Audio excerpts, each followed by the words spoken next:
C'est une première mondiale cette semaine, atteinte par nos amis écossais. Depuis cette semaine, effectivement, les femmes en Écosse ont le droit à la gratuité des protections périodiques, tampons et serviettes périodiques disponibles gratuitement depuis lundi pour toutes les femmes avec l'entrée en vigueur d'une loi contre la précarité menstruelle.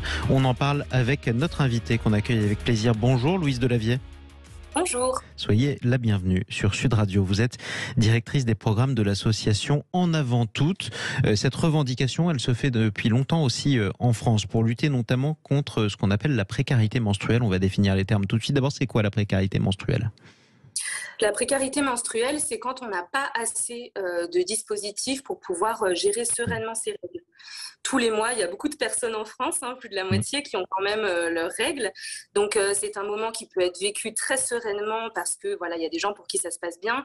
Ça peut être un moment qui est vécu très très mal, notamment quand on n'a pas assez de protection périodique. C'est un enjeu d'hygiène extrêmement basique. Évidemment. Imaginez que chez vous, vous n'aviez pas assez de papier toilette, par exemple. Et vous n'ayez pas les moyens de vous en procurer, justement. On parle de quel budget ? C'est quoi le budget chaque mois pour des protections périodiques ? Alors, c'est très variable, ça va dépendre des personnes. Des serviettes hygiéniques, ça peut coûter dans les 4 ou 5 euros. Tout dépend un petit peu aussi de la qualité de ce qu'on choisit. Tout dépend aussi un petit peu de son flux. Et on sait aujourd'hui, parce qu'il y a plein d'études qui sont faites sur la question, que moins les produits sont chers, en fait, et plus ils vont être aussi de mauvaise qualité, parfois très irritants. Donc, parfois, même quand on a la possibilité d'en acheter, en fait, finalement, c'est pas très adapté. Et donc, je le disais, c'est une première mondiale qui a été atteinte par l'Écosse, le gouvernement écossais. Vous vous y attendiez d'ailleurs, vous vous en félicitez, j'imagine ? Alors nous, on est ravis, on a surtout hâte que ça arrive en France, on dit bravo à l'Écosse. Bravo à l'Écosse, bravo aux Écossais, bravo au gouvernement. Ça va se passer comment d'ailleurs, concrètement ? Des universités, des établissements, des collectivités qui seront tenues de mettre à disposition ces protections gratuitement ? Oui, c'est ça, en Écosse, ils ont même développé une application pour qu'on puisse trouver, quand on est une personne qui est concernée, on puisse trouver les protections hygiéniques près de chez soi. Et c'est vrai que c'est très important parce qu'on n'est pas toutes égales justement face à ce phénomène. Et j'en profite pour dire qu'en France, aujourd'hui, on peut aussi essayer de faire ces petits gestes, même si on n'a pas les lois. Je pense par exemple à quand on croise une femme SDF. Ça peut être un joli geste aussi de lui tendre une serviette. On sait que ça peut être des moments très compliqués, donc essayez d'y penser si ça vous arrive. Ça peut être au moins aussi utile qu'un ticket restaurant, par exemple, ce qui peut arriver aussi qu'on donne. Combien de personnes en auraient besoin aujourd'hui en France d'un tel dispositif ? C'est difficile à déterminer parce qu'aujourd'hui, c'est un sujet qui est encore très tabou.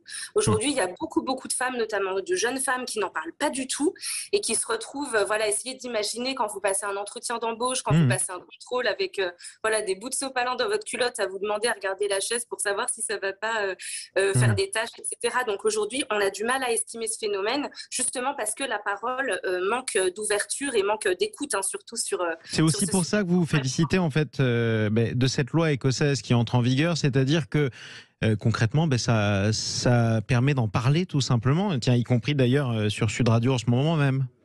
Exactement. C'est une vraie loi de santé publique, mais c'est aussi une vraie loi contre le sexisme.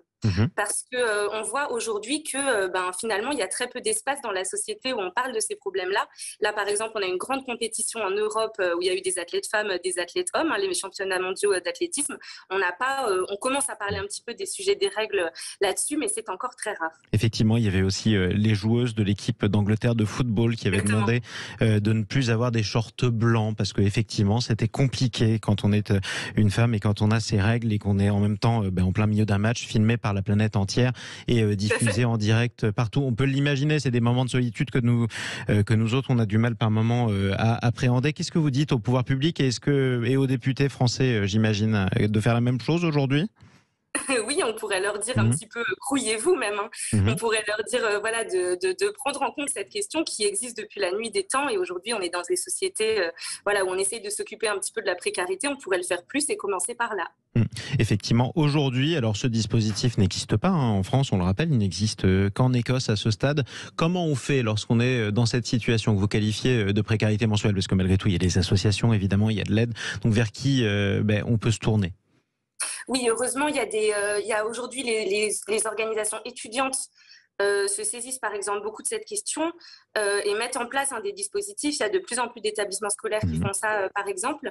Et il y a des associations très bien comme par exemple Règles élémentaires qui organisent des collectes et des distributions partout. C'est des grosses boîtes rouges que vous pouvez voir où on peut justement bénéficier de ces protections quand on en a besoin et qu'on ne peut pas les payer. Donc on continue comme ça. Pour votre part, est-ce que votre association, en avant toute, vous avez prévu des opérations, par exemple, soit de communication, aussi bien d'ailleurs auprès de celles qui pourraient en avoir besoin qu'auprès de ceux qui pourraient faire bouger les choses ?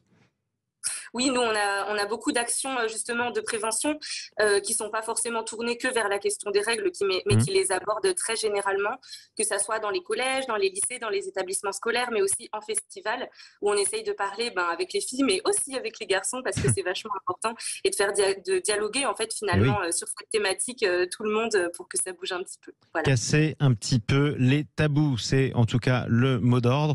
Bref, vous pourrez vous renseigner d'ailleurs, vous qui nous écoutez sur Sud Radio aussi, sur ce qui s'est passé du côté de l'Écosse. Quoi qu'il en soit, on rappelle le nom des associations qui peuvent vous aider d'ores et déjà en France. Règles élémentaires. Règles élémentaires et l'association phare sur le sujet. Voilà, comme ça vous pouvez vous renseigner notamment sur Internet pour vous, mesdames, qui êtes peut-être dans cette situation. Merci beaucoup, Louise Delavier. Merci à vous. Directrice des programmes de l'association En Avant Toutes. Merci à vous d'être intervenue sur Sud Radio. Allez, restez avec nous sur Sud Radio. On se retrouve dans un instant. On va parler non pas de la précarité, mais de la précarité des employeurs, plus des employés. Vous l'aurez remarqué, il y a eu un record de démissions de CDI en France cette année. Est-ce que les salariés sont en train de reprendre le pouvoir ? Pourquoi on quitte notre job ? Est-ce qu'on est plus prêt à travailler dans n'importe quelles conditions ? C'est la question qu'on va se poser avec nos deux invités, un spécialiste du burn-out d'un côté, du burn-out, et de l'autre, un spécialiste du recrutement, justement, dont c'est le métier de recruter des salariés. Vous nous appelez 0826 300 300. Vous êtes plus prêt à travailler pour n'importe quel salaire, à n'importe quel horaire, dans n'importe quelle condition, oui ou non ? Vous nous appelez, pareil, si vous êtes employeur, on vous donne la parole juste après les informations de 13h sur Sud Radio. À tout de suite.